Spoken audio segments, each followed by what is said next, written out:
Sir, paano po natin mapapaunlad ang ekonomiya ng bansa? I-export natin ang mga korap, garantisadong yayaman agad tayo.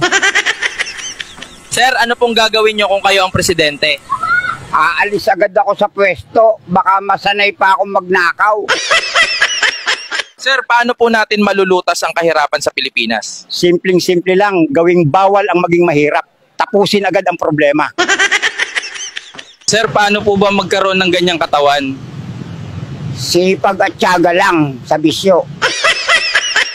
Sir, bakit po wala kayong apat ng ngipin sa harap? Style ko yan, aircon yan ang gilagid ko. Sir, ano po masasabi nyo sa mga nagsasabing addict daw kayo? Inggit lang sila, di nila kaya lifestyle ko. Sir, anong mensahe mo sa mga batang gustong sumubok ng bisyo? Subukan nyo na lang magtinda, at least may tubo. Hindi po ba kayo naiinggit sa mga may kotse? Hindi. Mas mabilis ang takbo ko, lalo na pag may humahabol. Sir, totoo po bang wala talaga kayong kausap kapag high na high kayo? Walang kausap, bakit may sumasagot? Sir, anong paborito mong tunog? Yung click ng lighter, kasi yun lang ang nagsasabi ng go sa akin.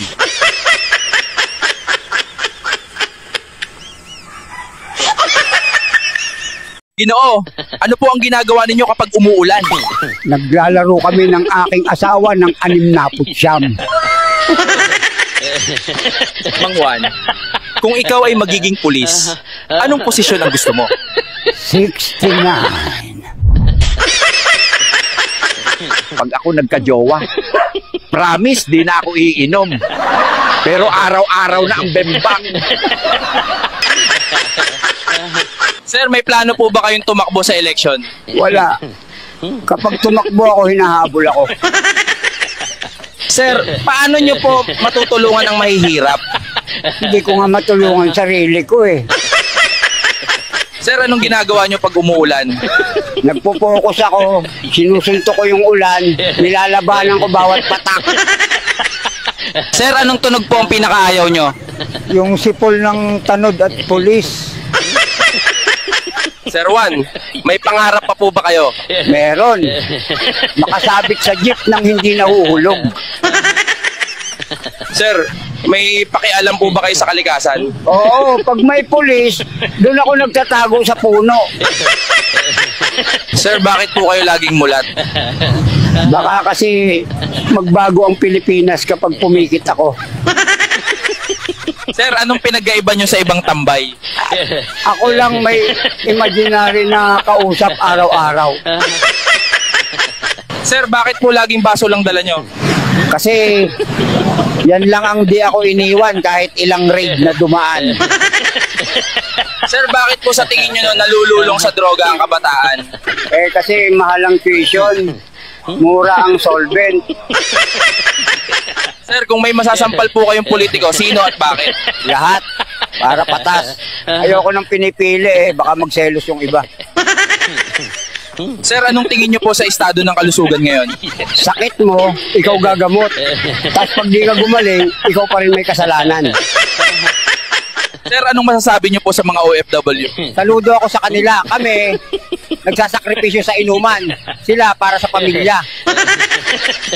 Sir, ano pong payo nyo sa Gen Z? Huwag nyo akong gayahin. Ako na yung warning label.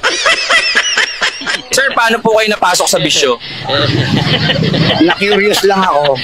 Tapos, di na ako nakalabas sa curiosity. Sir, kailan po kayo huling umiyak? Nung natapon yung gin ko. Sir, anong ginagawa nyo pag tinopak kayo? Naglalakad ng walang tsinelas. Tapos nakikipagkwentuhan sa mga puno. Sir, anong talent nyo po? Kaya kong matulog ng nakatayo habang mulat ang mata.